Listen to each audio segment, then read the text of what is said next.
Bersatulah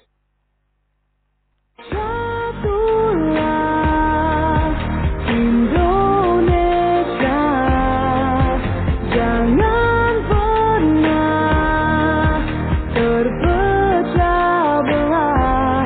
Walau kita berbeda, walau kita tak sama, Radio Republik Indonesia, kita Indonesia sesungguhnya.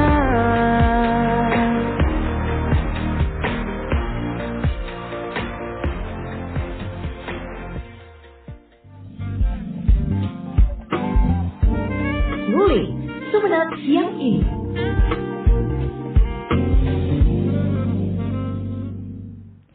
Assalamualaikum warahmatullahi wabarakatuh. Selamat siang pendengar Pro 1 dan pemirsa RRI Sumenep. Selamat datang dan selamat bergabung dalam program Ngulik, sebuah ruang diskusi santai kita, namun syarat makna yang menghadirkan berbagai topik hangat, kemudian juga inspiratif, langsung dari 101,3 FM. Pro 1 RRI Sumenep dan YouTube RRI Sumenep.net. Pendengar dan pemirsa, saat ini kita sudah berada di 9 Dzulhijjah. Kemudian juga banyak dari Anda yang hari ini sedang berpuasa sunnah Arafah. Bulan Dzulhijjah memang bulan yang penuh makna, di mana semangat berkurban kembali mengetuk hati kita semua. Namun berkurban tidak hanya sekedar menyembelih pendengar dan pemirsa, tapi ada pesan besar yang kemudian tersimpan tentang keikhlasan, pengorbanan, dan tentu saja kemanusiaan. Di tengah kehidupan beragama yang semakin kompleks, penting bagi kita untuk kemudian memahami semangat berkurban dalam bingkai moderasi beragama. Karena hanya dengan semangat yang seimbang, kita kemudian bisa menghindari jebakan ekstremisme, kemudian juga bisa merawat nilai-nilai kemanusiaan di antara kita. Dan hari ini saya sudah bersama dengan narasumber, sosok yang sangat tepat untuk mengupas tema di pagi menjelang siang ini untuk lebih dalam lagi, yaitu Kepala Kantor Kementerian Agama Kemenak Kabupaten Sumenep, Bapak Abdul Wasid MPDI. Assalamualaikum Pak Wasid. Waalaikumsalam warahmatullahi wabarakatuh, Mbak Siti Aisyah. Iya, bagaimana kabarnya hari ini Bapak? Sibuk dengan agendanya pasti ya? Alhamdulillah sehat, baru selesai rapat nih. Alhamdulillah. Suruh langsung bersama Mbak Aisyah ini. Alhamdulillah Pak, ini terima kasih di tengah kesibukannya. Kemenak pasti menjadi yang paling sibuk ya menjelang Idul Adha dengan banyak agendanya. Dan tadi juga sempat kita mau bertemu tapi ini ya Pak ya, karena kesibukan akhirnya mungkin belum sempat ketemu untuk hari ini, tapi semoga di lain kesempatan kita bisa ketemu. Baik, ketemu langsung maksudnya. Kalau sekarang kan by Zoom ya kita mendengar dan juga pemirsa. Baik, mungkin bisa diawali dengan yang paling dasar dulu nih Pak Wasid, di mana kemudian kita mencoba mencari makna dan pesan utama dari ibadah Idul Kurban di pandangan Islam. Seperti apa? Jadi kurban ini adalah, kalau dari sisi istilah, kurban itu dari kata Orobayak Robu kurban wa kurbanan ila akhirih, yang artinya itu dekat. Artinya kurban itu satu bentuk ibadah yang dilakukan oleh kita umat Islam, yang tujuannya untuk mendekatkan diri kepada Allah dan mendapatkan ridhonya. Nah, bentuknya apa? Bentuknya yaitu dengan menyembelih hewan kurban, yang mana hewannya sudah ada ketentuannya, yaitu sapi dan kambing. Unta itu untuk di Arab. Kalau di Indonesia kan tidak ada unta, jadi sapi, kambing, kerbau. Itu saya kira. Oke. Baik. Dan ketentuannya, kalau kambing itu untuk 1 orang, kalau sapi untuk 7 orang, dan waktu penyembelihannya juga sudah ditentukan ba'da sholatil Id, setelah sholat Id, sampai pada hari-hari tasyrik, yaitu 11, 12, dan 13 bulan Dzulhijjah. Itu ketentuannya. Ya. Saya kira itu. Baik. Kalau dikaitkan dengan kondisi kekinian nih Pak Wasid. Kemudian semangat Idul Kurban ini masih relate dengan kondisi yang seperti apa di masyarakat kita untuk saat ini? Ya, baik. Jadi kurban itu kan satu ibadah yang punya dua sisi, Mbak Aisyah. Sisi pertama yaitu dari secara vertikal, kurban itu adalah satu ibadah yang itu diperintahkan oleh Allah, tujuannya untuk mendekatkan diri kepada Allah. Jadi yang melaksanakan kurban itu maka akan mendapatkan pahala dari Allah, karena kurban itu hukumnya sunnah muakkad. Itu sunnah yang dikuatkan, yang sangat utama. Itu secara vertikal. Secara horizontal, kurban itu kan kita berbagi.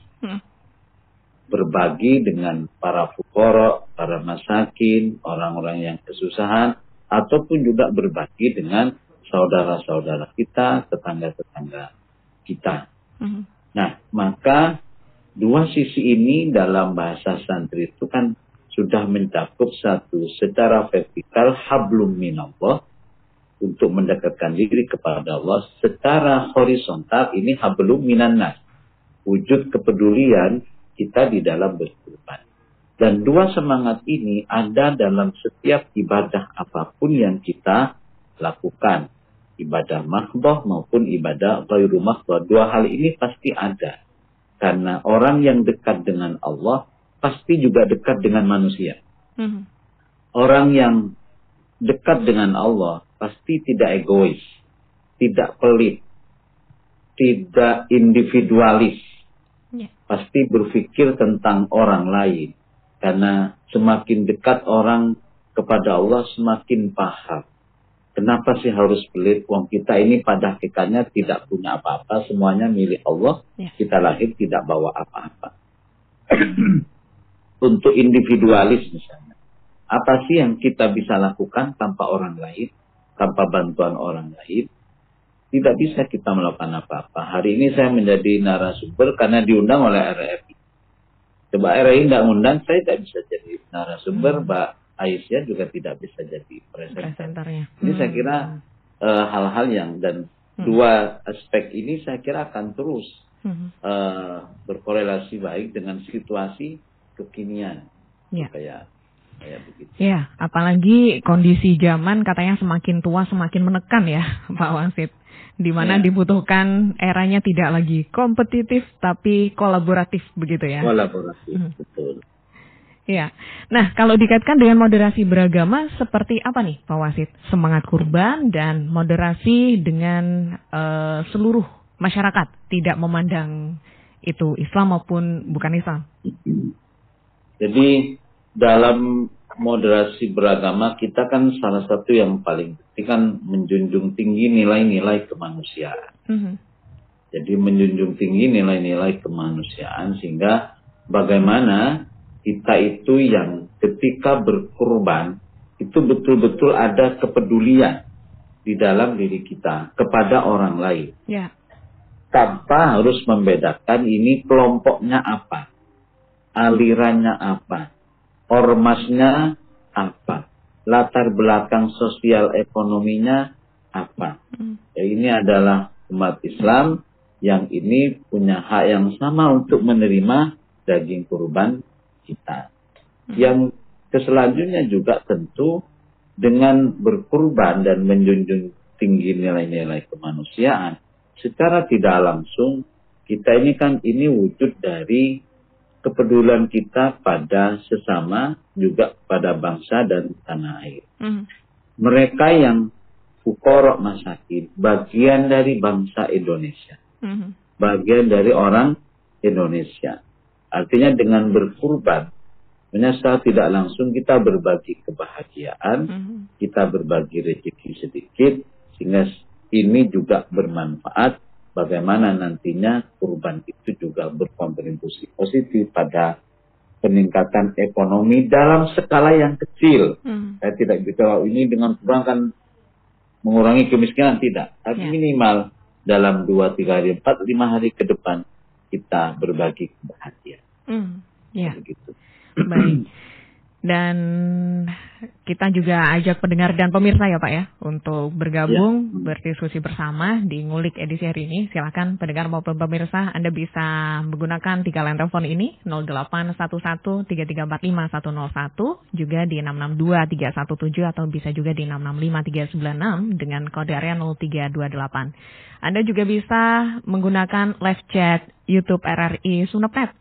Untuk Anda yang belum subscribe, di-subscribe dulu YouTube kami. Ya, Pak Wasid, bicara tentang moderasi beragama, kemudian semangat kurban, yang mungkin masyarakat Sumeneb lebih khususnya lagi. Pak Wasid melihatnya budaya itu apakah sudah tumbuh dengan baik dari tahun ke tahun, di mana kemudian kita kan di temanya ada juga istilah ekstremisme nih Pak. Sebenarnya ekstremisme sendiri tidak hanya dihadapi oleh agama kita saja kan ya, tidak hanya Islam saja, di segala agama ada aliran-aliran yang mungkin kemudian dalam tanda kutip ekstrim begitu. Bagaimana untuk masyarakat kita yang ada di Sumeneb ini? Jadi pertama, sebelum ke sana nanti akan ke sana juga, Pak. Oke. Jadi di dalam 9 nilai moderasi beragama itu kan ada nilai yang terpenting kemanusiaan, kemaslahatan umum. Ya. Jadi kurban itu sisi kemanusiaannya sangat tinggi. Jadi berbagi rezeki, dengan bersedekah, menyembelih kurban. Yang mana menyembelih kurban itu kan tidak hanya untuk dimakan sendiri, tetapi berbagi dengan fuqara, masakin dan tetangga dan saudara-saudara kita. Karena dalam berkurban itu ada 2, Pak Aisyah. Ya. Jadi ada kurban sunnah, yang sunnah muakkad tadi, ada kurban wajib. Kalau kurban yang sunnah muakkad itu boleh. Yang berkurban itu mengambil, memakan sebagian dari daging kurbannya. Tentu tidak semua. Kalau dimakan semuanya berarti tidak mau berkurban itu. Hanya nyembeli untuk kepentingan dirinya. Iya. Kemudian kurban yang kedua yang bersifat wajib. Itu kurban yang karena nazar. Maka kalau kurban karena nazar, maka yang berkurban tidak boleh mengambil, memakan sedikit pun dari daging kurban yang dia sembelih. Itu pada sisi kemanusiaan, sehingga kalau kita betul-betul punya rasa kemanusiaan, maka kita akan berbagi. Rezeki yang kita miliki tidak sepenuhnya milik kita. Ada hak orang lain, ada hak fuqara masakin dalam rezeki kita. Bersedekahlah. Yang kedua, maka orang kalau menjunjung tinggi pada sisi kemanusiaan, maka mereka itu akan peduli pada siapapun meskipun beda. Beda golongan, beda organisasi, beda aliran, beda mazhab. Maka kalau sudah menjunjung tinggi kemanusiaan, ekstremisme itu akan hilang dengan sendirinya. Kenapa kita harus ekstrim? Kita sama-sama manusia. Dalam skup yang lebih luas. Mungkin kita memang, kita ini saudara seagama, sama-sama muslim. Mungkin beda agama, tapi saudara sebangsa setanah air. Mungkin beda negara, beda bangsa, beda tanah air. Kita juga saudara sesama manusia. Itu dalam konteks nilai-nilai kemanusiaan. Dalam konteks kemaslahatan umum, di dalam nilai-nilai moderasi beragama, maka dengan berkurban, kita itu berkontribusi bagaimana memberikan kebahagiaan bagi banyak orang. Lebih-lebih kepada para fuqara masakin, orang-orang yang miskin. Membutuhkan. Mungkin bagi sebagian orang makan daging hal yang biasa. Atau bahkan makan daging hal yang dihindari. Tapi juga ada sebagian orang yang makan daging itu hal yang sangat mewah. Yang jarang dia lakukan, jarang dia miliki, sehingga dengan adanya daging kurban ini akan memberikan satu kebahagiaan. Nah, berkaitan dengan nilai yang lain, yaitu penghormatan terhadap tradisi, maka dengan berkurban, dengan adanya perintah untuk berkurban dari Allah Subhanahu wa taala melalui Rasulullah, karena ini perintah yang hukumnya memang sunnah, tapi ini sunnah muakkad. Jadi sunnah yang sangat utama, kayak begitu. Makanya Rasulullah bersabda, jadi man kana lahu sa'atun wa lam yudahi fala yaqribanna musalla. Barang siapa yang punya keluasan rezeki, maka berkurbanlah. Di kok masih tidak berkurban, maka wala yakriban, maka jangan mendekat pada tempat sholat kita. Nah, dari perintah kurban ini muncullah tradisi-tradisi di masyarakat kita. Satu, jadi dengan perintah kurban muncullah kebersamaan. Kita membentuk panitia di masjid-masjid ramai. Dalam rangka apa? Dalam rangka itu, persiapan kurban. Yang kedua, maka dengan kurban ini punya efek ekonomi. Banyak para pedagang-pedagang kambing, pedagang-pedagang sapi dadakan yang itu biasanya mulai beroperasi sebulan sebelum Idul Adha sudah siap-siap. Sudah promosi, sudah publikasi, sudah macam-macam. Yang ketiga, setelah kurban, ini apa? Ada satu tradisi yang bermacam-macam. Ya. Ada yang tradisi sederhana, nyate bersama. Seru sekali. Kumpul. Mungkin kelihatannya ini sepele. Tapi dengan nyate bersama, ini kita bisa bersilaturahim. Silaturahim ini satu ibadah Khairul Makruh tersendiri yang itu berpahala loh, Pak. Ya. Yang kedua, dengan nyate bersama yang asalnya nggak akur menjadi akur. Kan jarang, nyate bersama mesti kan dengan tetangga, dengan teman kantor, dengan kan begitu. Ya. Sehingga asalnya yang nggak begitu klop menjadi klop. Ya. Itu dari sisi tradisi. Atau juga biasanya setelah kurban bikin selamatan A, B, C, D.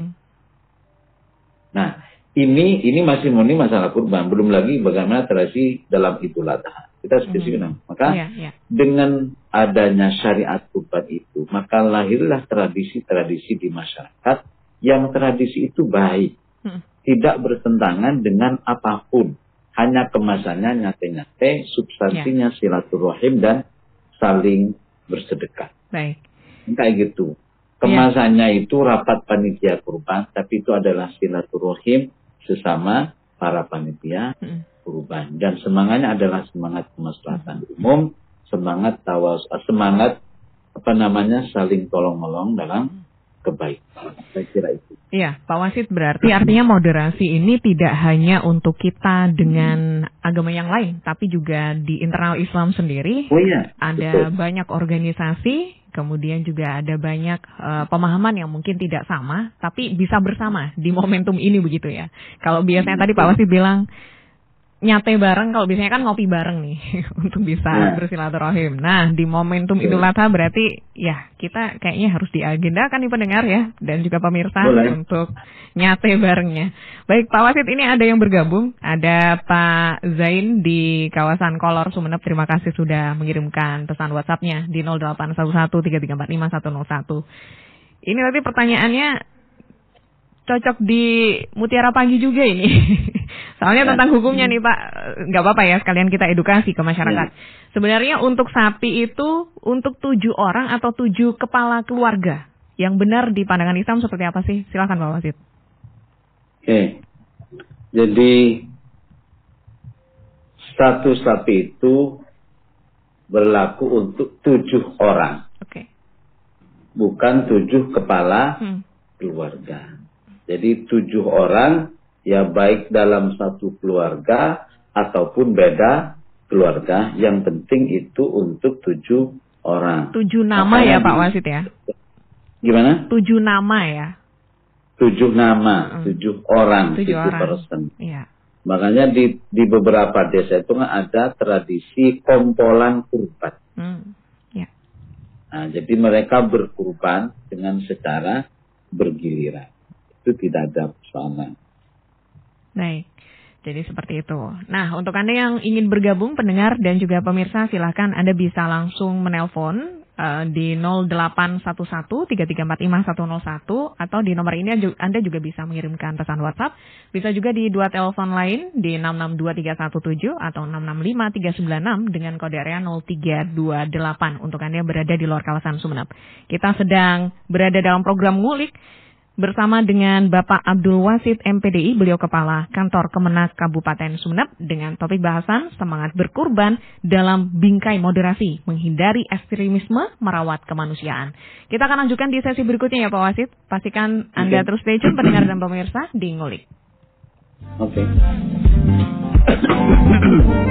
Ngulik Sumenep siang ini.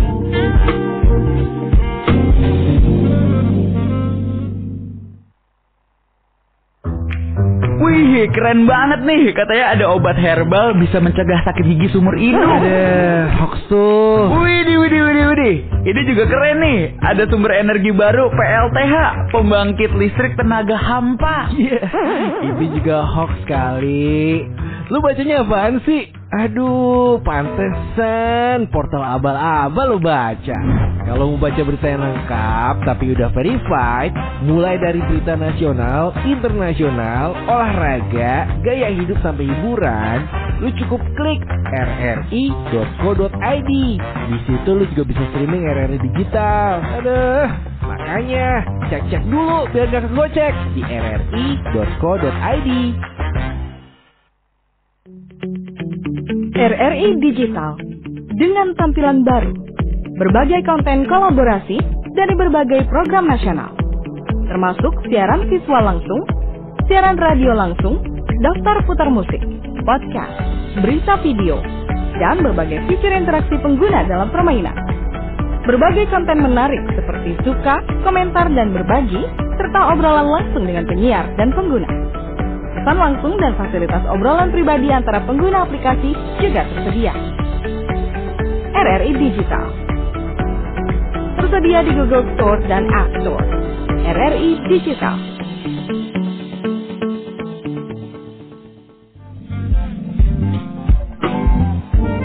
Ngulik Sumenep siang ini.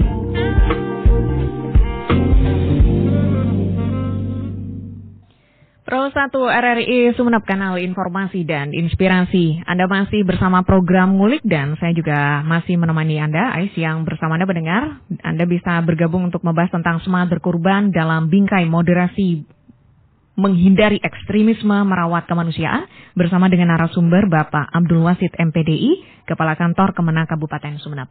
Anda bisa akses siaran kami selain di 101,3 FM juga melalui aplikasi RRI Digital. Silahkan di-download untuk yang belum download ya, sehingga kita terus bisa terhubung dari manapun Anda berada. Selain itu juga Anda bisa menikmati visualnya di YouTube RRI Sumenep.net.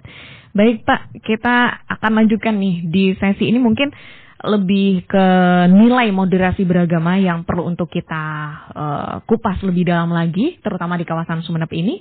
Bicara tentang moderasi, kalau dari skala 1 sampai 10 begitu, seberapa moderat nih masyarakat Sumenep, Bapak, dari pantauan Kemenak sejauh ini? Oke, baik. Jadi sebenarnya kan inti dari 9 kunci nilai moderasi beragama itu kan ada kemanusiaan, kemaslahatan umum, adil, berimbang, taat konstitusi, kemudian komitmen kebangsaan, toleransi, anti kekerasan, dan penghormatan terhadap tradisi. Tapi dari 9 itu, yang paling konkret kita mengukurnya mudah itu yang 4 terakhir, Mbak. Yaitu komitmen kebangsaan, toleransi, anti kekerasan, dan penghormatan terhadap tradisi. Maka kalau alat ukurnya pakai 4 atau 9 sekalian itu, sebenarnya Sumenep itu sudah termasuk yang moderat. Jadi komitmen kebangsaan di Sumenep itu, ya mayoritas penduduk itu kan menerima terhadap negara kesatuan Republik Indonesia, menerima Pancasila, menerima Undang-Undang Dasar 1945. Artinya tidak ikut-ikutan pada organisasi yang itu menantang negara, tidak mau sama negara. Nah, itu saya kira di Sumenep sangat minim lah, hampir tidak ada seperti itu. Dari histori juga kelihatan ya Pak ya, jejak-jejak sejarah di mana ada perpaduan berbagai budaya. Bahwa memang beberapa tahun yang lalu ada kasus penangkapan oleh Densus, itu menjadi satu pelajaran penting bagi kita semuanya untuk menambah kewaspadaan kita. Tapi secara umum alhamdulillah saya kira di Sumenep dari sisi itu komitmen kebangsaannya cukup tinggi. Dilihat dari toleransinya, alhamdulillah di Sumenep hampir tidak ada lah ya. Jadi konflik-konflik yang dilatar belakangi perbedaan agama, perbedaan aliran, perbedaan organisasi kemasyarakatan. Jadi Sumenep ini adem ayem saja karena sama-sama punya satu rasa toleransi, tenggang rasa yang sama-sama dijunjung tinggi, bahwa kita pasti yakinlah agama kita itu paling benar. Masing-masing pasti seperti itu. Yeah. Tapi secara hablum minanasa, kita menghargai mereka yang berbeda dengan kita. Karena di Sumeneb kan agama Islam mayoritas, Katolik ada, Kristen ada, Buddha ada, Hindu mungkin juga ada, Konghucu juga ada. Nah, tapi kita ini bisa bergaul dengan baik tanpa harus kemudian selalu mengedepankan perbedaan-perbedaan itu. Tetapi meskipun toleransi, keimanannya itu tetap pada agamanya masing-masing. Jadi orang toleran itu bukan kemudian imannya menjadi melemah, berkurang, tidak, itu tetap. Dan masuk pada aspek penghormatan terhadap tradisi. Di Sumeneb banyak sekali tradisi-tradisi di masyarakat yang positif, yang harus terus kita pertahankan. Sehingga dalam melihat tradisi di masyarakat ini, jangan kemudian mudah menjustifikasi. Ini bid'ah, ini tidak ada dalilnya, ini tidak ada Qur'annya, ini tidak ada hadisnya, ini syirik, ini apa. Saya kira kita jangan mudah situ. Coba pahami dulu tradisi. Sisi apa itu yang tidak, yang bertentangan dengan apa, atau jangan-jangan ada substansi yang itu sebenarnya sama, tetapi menggunakan bahasa tradisi yang berbeda. Kayak gitu. Makanya nama tradisinya nyate bareng. Ya kalau dicari dalilnya nyate bareng ya enggak ada, Mbak. Tapi coba dua hal diingat, silaturahim sama sedekah. Baik. Nah, ini kan itu sudah. Maka bahasa tradisi itu harus dipahami lebih mendalam supaya kita tidak mudah menjustifikasi atau kemudian menyalahkan, membid'ahkan atau bahkan memusyrikkan orang yang menjalani tradisi. Baik. Kalau misalnya nggak suka sate, bisa gule bareng ya Pak ya? Bisa ngerawon bareng, bisa juga nyetik bareng. Bisa, rujaan bareng. Rujaan bareng juga bisa. Baik. Kalau dinilai tadi berapa Pak? Dikasih nilai secara pribadi melihat moderatnya masyarakat Sumeneb ini dari 1 sampai 10? Saya kira di atas 9 lah Pak. Di atas 9 ya, mendekati sempurna ya. 9. Alhamdulillah. Kalau 10 saya kira itu kan nilai yang apa Pak? Nilai yang ekstrim ya. Baik. Pak Wasid, dari Kemenak sendiri apakah selama ini memang konsisten ada program untuk meningkatkan moderasi beragama, kemudian juga di momen-momen besar seperti halnya Idul Adha, hal itu kemudian disampaikan begitu atau ditekankan?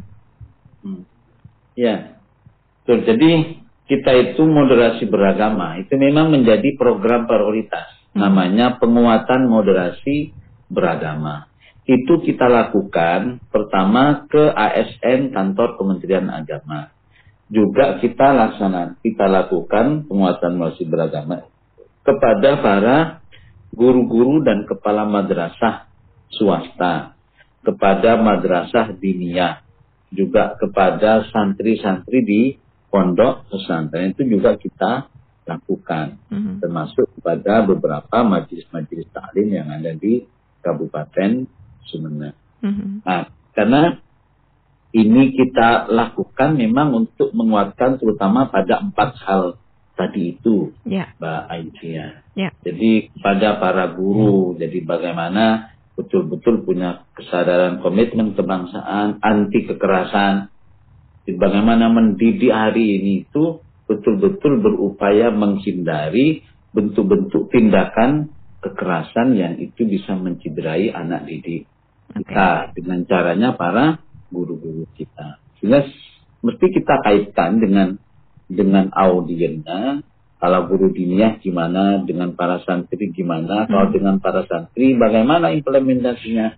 Ya santri harus punya komitmen menjaga NKRI. Santri anti kekerasan, sehingga tidak mudah melakukan bullying, memukul, mencubit, ataupun juga memberi lakop kepada temannya, memberikan julukan yang buruk. Ini kan bentuk kekerasan verbal. Nah, itu yang terus kita lakukan sampai sekarang. Kita tidak pernah berhenti dalam rangka melakukan penguatan moderasi beragama bagi masyarakat yang ada di Kabupaten Sumeneb, lebih-lebih yang menjadi sasaran kerja.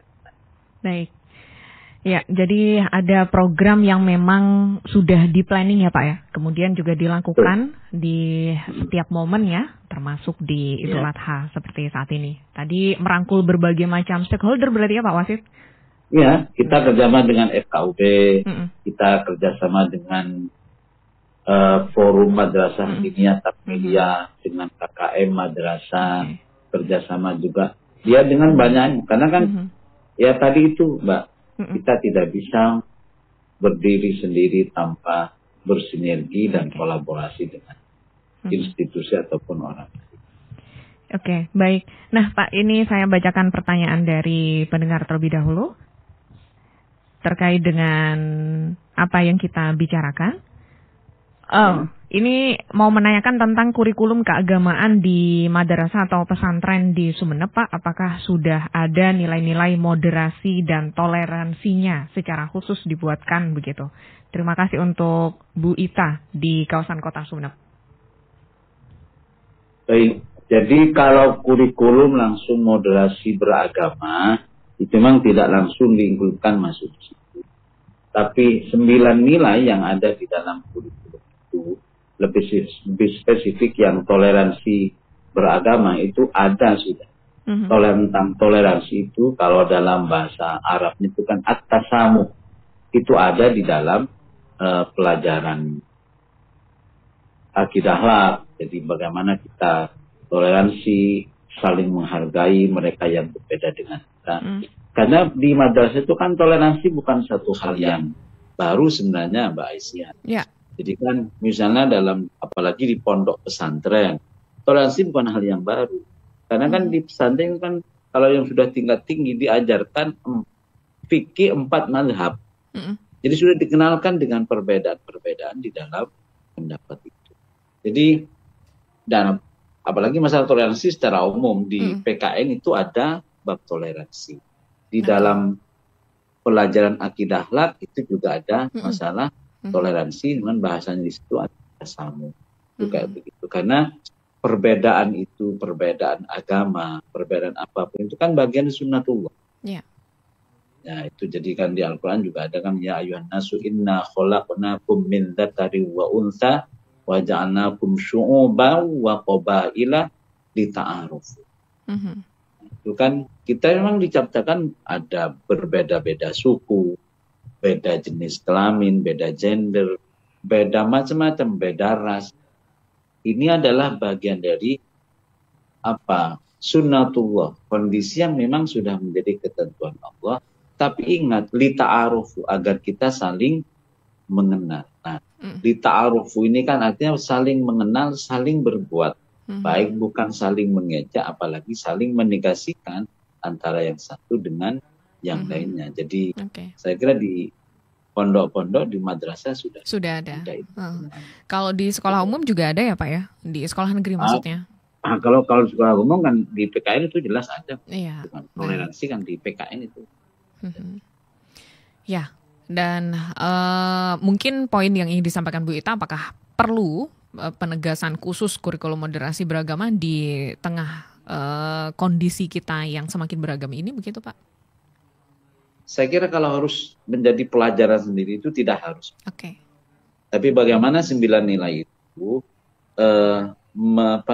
terinternalisasikan di dalam beberapa pelajaran-pelajaran yang berkaitan langsung dengan 9 nilai itu.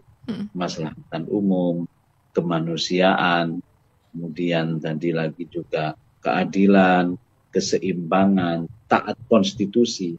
Ini tidak harus menjadi satu kurikulum tersendiri. Nanti kalau terlalu banyak kurikulum, banyak pelajaran, nanti anak-anak kita semakin merasa berat. Tapi bagaimana ini bisa bukan diselipkan, memang ada itu. Ada di beberapa pelajaran. Cuman yang paling pokok, bagaimana guru selaku pengajar di dalam kelas itu punya kesadaran, punya kesadaran moderasi beragama, sehingga di dalam mengajarkan itu betul-betul menekankan itu. Karena dalam moderasi beragama kan selain pada pola pikir, ini yang paling pokok, perilaku.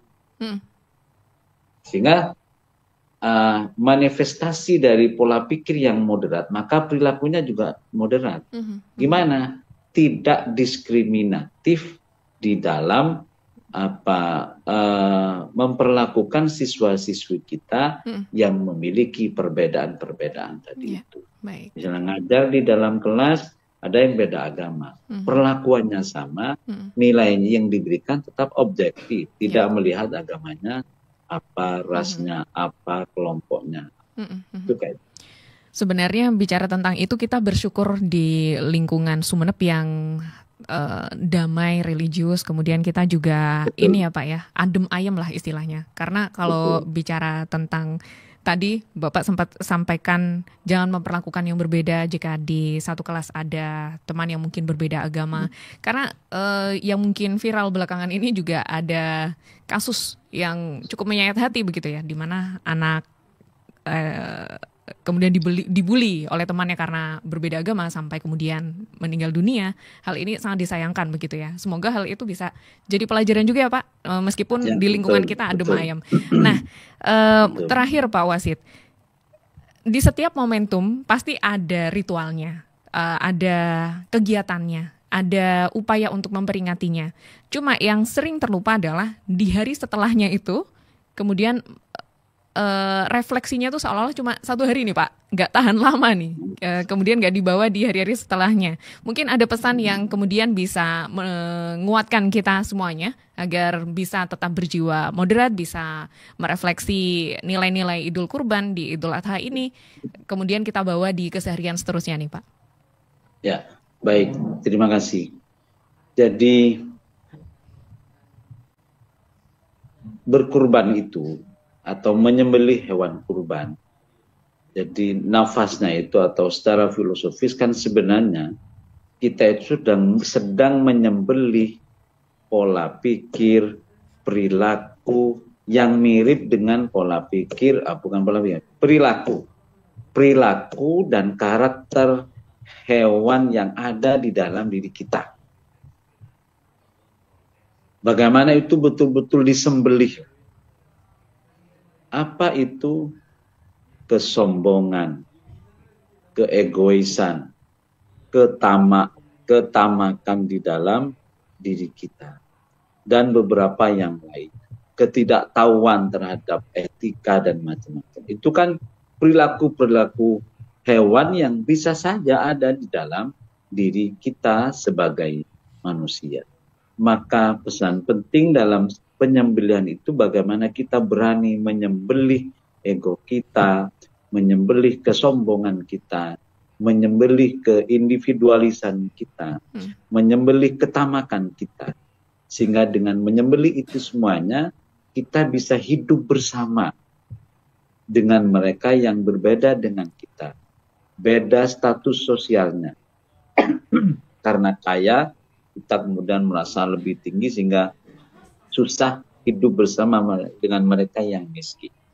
Karena paling pintar, susah hidup bersama dengan mereka yang tidak sekolah. Nah, ini kan satu perilaku-perilaku yang tidak menjunjung tinggi nilai kemanusiaan. Sehingga selain dua hal yang saya sampaikan di awal, bahwa berkorban itu untuk dekat dengan Allah. Berkorban itu untuk dekat dengan sesama manusia. Dan ini tidak bisa dipisahkan. Orang yang dekat dengan Allah pasti dekat dengan sama manusia. Nah, salah satu ikhtiar dekat dengan manusia adalah kita menyembelih nalar-nalar hewani yang ada di dalam diri kita. Sehingga dengan begitu kita menjadi paham. Substansinya bahwa setiap yang ada di dalam diri kita itu adalah milik Allah. Setiap yang kita miliki, semualah termasuk badan kita, nafas kita itu sebenarnya bukan milik kita, semuanya milik Allah Subhanahu wa Ta'ala, dan hidup kita di dunia ini sementara.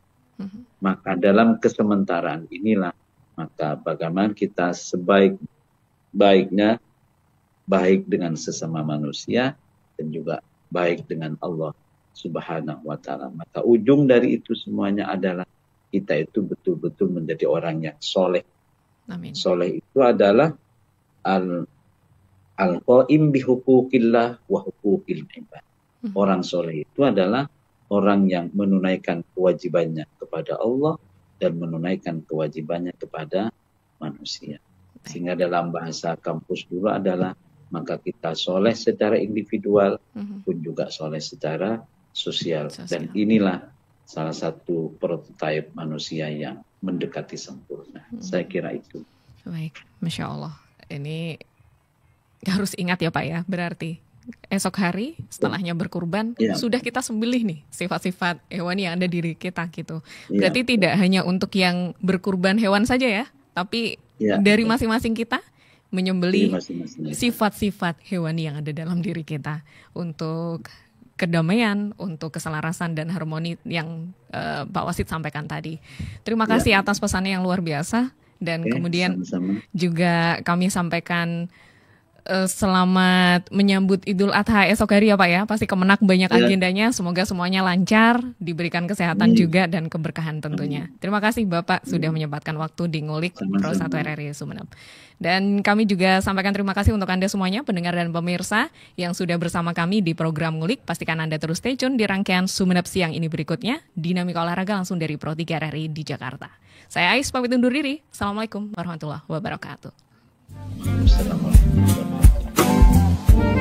Ngulik Sumeneb siang ini.